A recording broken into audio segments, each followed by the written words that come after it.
అయోధ్యలో బాలరాముని విగ్రహం నిలబెట్టిన పండుగ ఆయన మస్తు జోరుగా జరిగింది. ఆ శ్రీరామచంద్రుని దర్శించుకునే తందుకు లక్షల మంది తరలొచ్చిరు. కోట్ల మంది హిందువులు రాముల వారి నామజపంతో భక్తిని చాటుకున్నారు. ఇక మన దేశంలో ఉన్న ప్రతి గుళ్ళని అలా కలకల్లా ఆడినాయి. చరిత్రలో నిలిచిపోయే రోజును కండ్లారా చూస్తున్నామని ప్రతి ఒక్కరు మనసు ఉప్పొంగిపోయింది. ఇక మన దేశంలోనే కాదు, బయట దేశాలు ఉంటున్న హిందువులంతా ఈ మహత్తర ఘట్టంలో మేము సైతం అనుకుంటా జై శ్రీరామ్ జెండాలతోటి రోడ్ల మీదకి వచ్చిరు.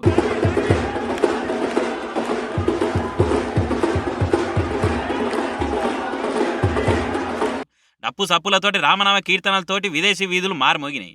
అమెరికాలో ఉన్న న్యూయార్క్ టైమ్ స్క్వేర్ కాడ హిందువులంతా -డిగ్రీల సలైన్ కూడా లెక్క చేయకుండా రాముని కీర్తనలు వాడిరు. ఈ అమెరికాకెళ్ళే లైవ్లు పెట్టుకుని అయోధ్యలో కొలువు తీరిన బాలరాముని కళ్ళారా చూసి తారిచ్చిరు. చూసిరా, బార్డర్లు దాటిన భక్తిని ఎట్లా చూయించిరో మనోళ్ళు, అట్లుంటది మన మనోళ్ళతోని.